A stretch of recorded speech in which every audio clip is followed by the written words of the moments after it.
नमस्कार, मी प्रशांत फाटक.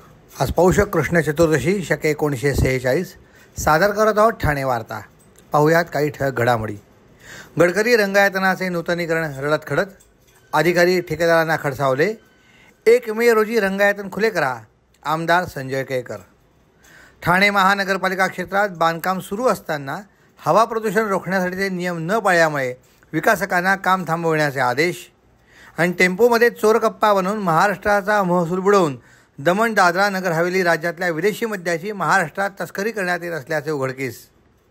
आम्हाला फेसबुक आणि यूट्यूबवर फॉलो करायला विसरू नका. पाहूया काही ठळक घडामोडी विस्तृतपणे, पण काही क्षणातच. आपण पाहत आहात श्री स्थानक वाहिनी, ठाणे जिल्ह्याचं मुख्य व्यासपीठ. ठाणे वार्ता पहा श्री स्थानक वाहिनीवर. आता सकाळी 9:15 पासून रात्री 9:15 पर्यंत ठाणे वार्ता, ठाण्यातील पहिलं दृकश्राव्य माध्यम.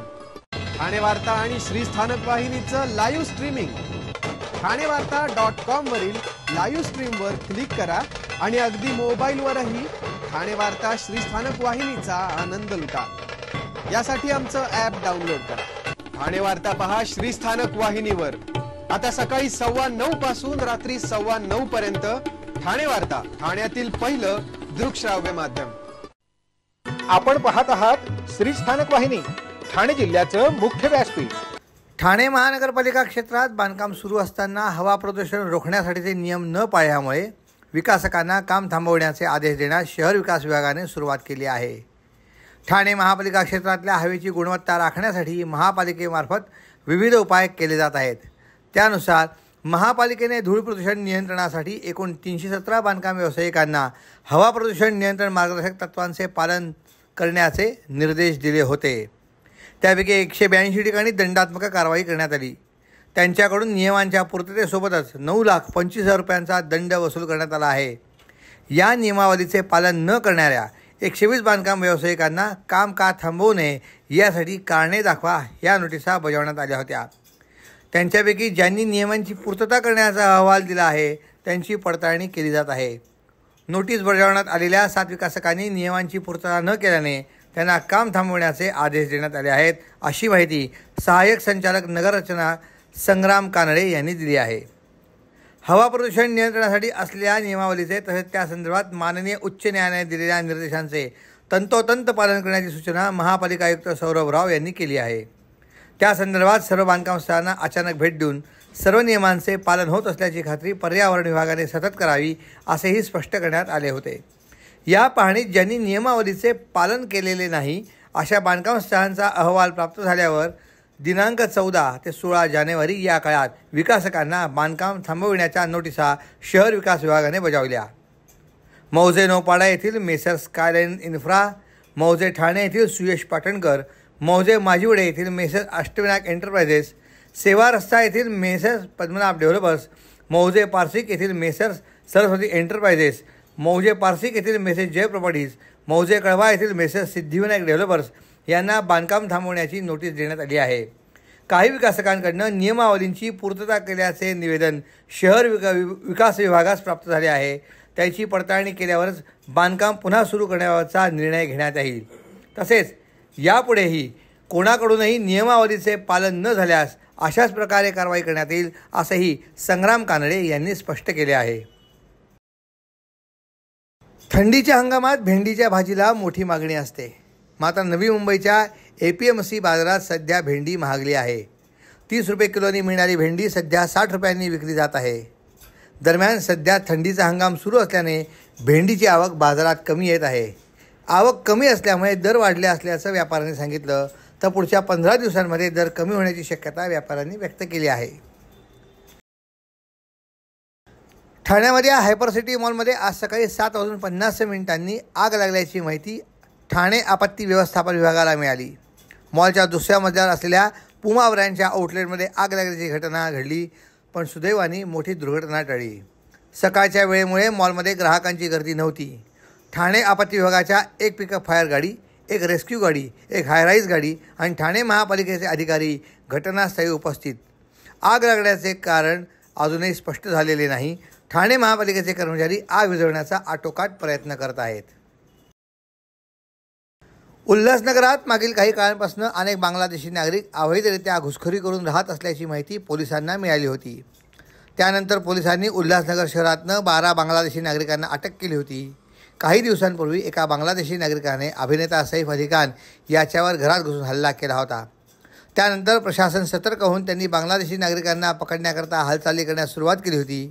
आता बांगलादेश विषयावर शिंदे गट देखील आक्रमक झाला असून शिंदे गटाचे नेते युवा सचिव राजेंद्र सिंह भुल्लर महाराज यांनी कल्याण उल्हासनगरात मोठ्या प्रमाणात बॅनरबाजी केली आहे.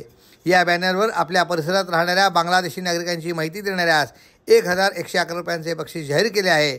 तसेच कोणत्याही व्यक्तीला आपल्याकडे कामावर ठेवण्यासाठी आधी त्याची चौकशी करावी असे आवाहन त्यांनी व्यापाऱ्यांना केले आहे. महिला संघटक आणि माजी नगरसेविका राजुल पटेल यांचा शिंदेंच्या शिवसेनेत प्रवेश. राजुल पटेल यांनी वर्सोवा विधानसभा मतदारसंघातनं यावेळी उमेदवारी मागितली होती. मात्र त्यांच्याऐवजी हारून खान यांना उमेदवारी देण्यात आली. राजुल पटेल या माजी नगरसेविका म्हणून ठाकरेंच्या शिवसेनेत कार्यरत होत्या. त्याशिवाय त्यांनी विधानसभा निवडणूकसुद्धा 2019 साली लढवली होती. पक्षातल्या जुन्या महिला शिवसैनिक म्हणून राजुल पटेल यांची ओळख आहे.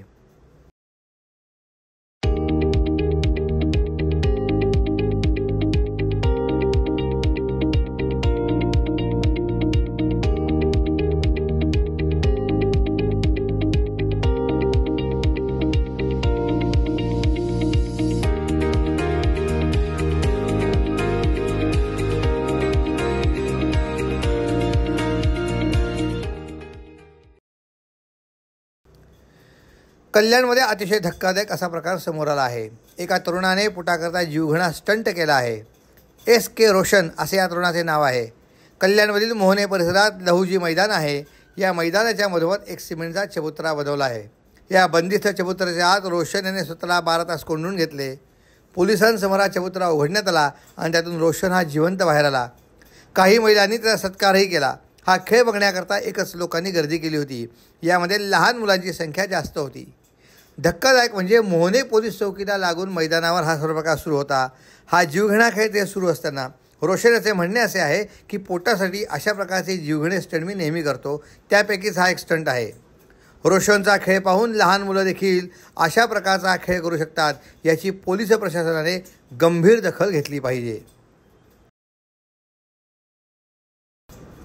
टेम्पोमध्ये चोर कप्पा बनून महाराष्ट्राचा महसूल बुडवून दादरा नगर हवेली राज्यातले विदेशी मद्याची महाराष्ट्रात तस्करी करण्यात येण्याचे उघडकीस झाले आहे. वाडा शहापूर मार्गावरनं एका टेम्पोमध्ये मोठ्या प्रमाणात दमण दादरा नगर हवेली येथील विदेशी मद्य महाराष्ट्रात विक्री करण्याकरिता बेकायदेशीररित्या आणण्यात येण्याची माहिती राज्य उत्पादन शुल्क ठाणे विभागाच्या भरारी पथकाला मिळाली होती आणि त्यांनी हा संशयित टेम्पो चेक केला असता मागील बाजूला असलेला पत्रा उचकडून पाहिला असता त्याखाली मोठ्या प्रमाणात विदेशी मद्य लपवून ठेवल्याचे त्यांना आढळून आले आणि हा टेम्पो दमण नागरा नगर हवेली येथील साठा घेऊन आल्याची प्राथमिक माहिती आहे. मात्र हा मद्यसाठा नेमका कुठून आणला, महाराष्ट्रात ते कोणाला विकणार होते याचा तपास राज्य उत्पादन शुल्क विभागाने सुरू केला आहे. महाराष्ट्राचे वैभव गणले जाणारे ठाणे शहरातले राम गणेश गडकरी रंगयंत्राचे नूतनीकरण 90 दिवसात करण्याचे बंधनकारक असताना हे काम रडतखडत असल्याचे ठाणेकर कला रसिकांची आता कुचंबणा होत आहे. याची दखल घेत आमदार संजय केळकर यांनी पाहणी करत अधिकारी आणि ठेकेदारांना खडसावले. तसेच काही सूचना करत 1 मे महाराष्ट्राने रंगायतन खुले करण्याचे निर्देश त्यांनी प्रशासनाला दिले. गेल्या वर्षी ऑक्टोबर महिन्यापासून सुरू असलेल्या गडकरी रंगायतनाच्या नाट्यगृहाच्या नूतनीकरणाच्या कामाची माहिती आज शनिवारी आमदार संजय केळकर यांनी केली.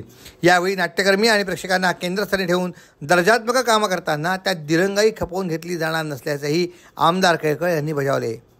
ठाणे शहरात सन 1978 बांधण्यात आलेल्या रंगायतनाची 1998 साली पहिल्यांदा दुरुस्ती करण्यात आली होती. त्यानंतर आता 26 वर्षांनी आंतरबाह्य नूतनीकरण होत असून ठाणे महापालिका तब्बल 23 कोटी रुपये खर्च करत आहे. या नूतनीकरणाच्या कामाची पाहणी शनिवारी आमदार संजय केळकर यांनी केली. गेल्या ऑक्टोबर महिन्यात नूतनीकरणाचे काम सुरू झाले असून 90 दिवसाच्या कालावधीत हे काम पूर्ण होणे अपेक्षित होते. मात्र या कामाला होत असलेला विलंब होऊन आमदार केळकर यांनी महापालिकेच्या ढिसाळ कारभाराबद्दल नाराजी दर्शवत संबंधित अधिकारी आणि ठेकेदारांना महत्त्वपूर्ण सूचना केल्या. ठाणे शहरातले हे महत्त्वाचे सांस्कृतिक केंद्र असून नूतनीकरणाचे काम 6 महिन्यात करून येत्या 1 मे महाराष्ट्र दिनी रंगायतन खुले करण्याचे निर्देश त्यांनी प्रशासनाला दिले. नाट्यगृहाच्या मजबूतीकरणाचे काम दर्जात्मक करून त्यात दिरंगाई होता कामा नये. त्याचबरोबर विकेंडला येथे उडणारी झुंबड आणि मासुंदा तलाव पातळीवर होणारी गर्दी लक्षात घेता लगतच्या महाराष्ट्र जीवन प्राधिकरणाच्या जागेत भव्य वाहनतळ उभारण्यात यावे. या नाट्यगृहाचे पारंपरिकपण जपून उद्वाहनाची म्हणजे लिफ्टची सुविधा, भव्य रिहर्सल रूम, निकषानुसार आसन व्यवस्था, आधुनिक ध्वनी व्यवस्था आदी सुविधा कलाकार आणि प्रेक्षकांना केंद्रस्थानी ठेवून करण्यात याव्यात अशा सूचनाही आमदार केळकर यांनी केल्या. ठाणे शहर कलाकारांची पंढरी बनत असून कलाकारांसह रसिकांची सांस्कृतिक भूक भागविणाऱ्या वास्तूंपैकी एक असलेल्या डॉक्टर काशीनाथ घाणेकर नाट्यगृहामध्ये कलात्मक वातावरण हवे. यासाठी तळमजल्यावर असलेले हॉटेल हटवून त्या ठिकाणी रिहर्सल रूम उभे करण्याचे आदेश आमदार संजय केळकर यांनी दिले, जेणेकरून अनेक हौशी कलाकारांसह रंगभूषाकार नेपथ्यकारांना नियमित सराव करण्याकरता हक्काची जागा उपलब्ध होईल अशा सूचनाही आमदार संजय केळकर यांनी केल्या आहेत. महाराष्ट्रातील भगिनींना आधार देणारी राज्य शासनाची मुख्यमंत्री माझी लाडकी बहीण योजना. या योजनेअंतर्गत अल्प उत्पन्न गटातील 21 ते 65 वयोगटाच्या भगिनींना मिळणार दरमहा 1500 रुपयांची मदत. अर्ज करण्यासाठी 31 ऑगस्ट 2024 पर्यंत मुदतवाढ. कुटुंबाचं वार्षिक उत्पन्न 2.5 लाख रुपयांपेक्षा कमी असलेल्या महिला पात्र. कुटुंबाकडे पिवळं किंवा केशरी रेशन कार्ड असल्यास उत्पन्नाचा दाखला आवश्यक नाही. पांढरं रेशन कार्ड असेल किंवा रेशन कार्ड नसेल तर कुटुंबाचं वार्षिक उत्पन्न 2.5 लाखांपेक्षा कमी असल्याचा दाखला आवश्यक.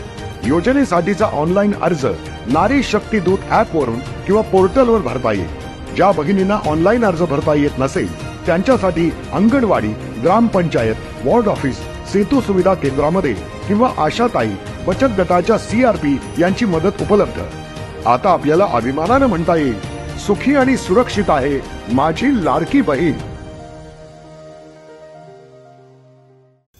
आपण आपले कार्यक्रम असा बातम्या आम्हाला ठाणेवार्ता@gmail.com हे आमच्या ईमेलवर करू शकता. ठळक घडामोडी शेवटी पुन्हा एकदा. रंगायतनाचे नूतनीकरण रडत खळत अधिकारी ठेकेदारांना खडसावले. 1 मे रोजी रंगायतन खुले करा, आमदार संजय केळकर. ठाणे महानगरपालिका क्षेत्रात बांधकाम सुरू असताना हवा प्रदूषण रोखण्यासाठीचे नियम न पाळल्यामुळे विकासकांना काम थांबवण्याचे आदेश. आणि टेम्पोमध्ये चोरकप्पा बनवून महाराष्ट्राचा महसूल बुडवून दमण दादरा नगर हवेली राज्यातल्या विदेशी मद्याची महाराष्ट्रात तस्करी करण्यात येत असल्याचे उघडकीस. या होत्या ठाणे वार्ता. आपली एखादी बातमी बघायची राहून गेली असेल तर आपण आमच्या ठाणेवार्ता.in या आमच्या संकेतस्थळाला, आमच्या फेसबुक पेज तर यूट्यूब चॅनलला अवश्य भेट द्या. तर पुन्हा भेटू पुढील बातमीपत्रात, फक्त श्री स्थानक वाहिनीवर. धन्यवाद.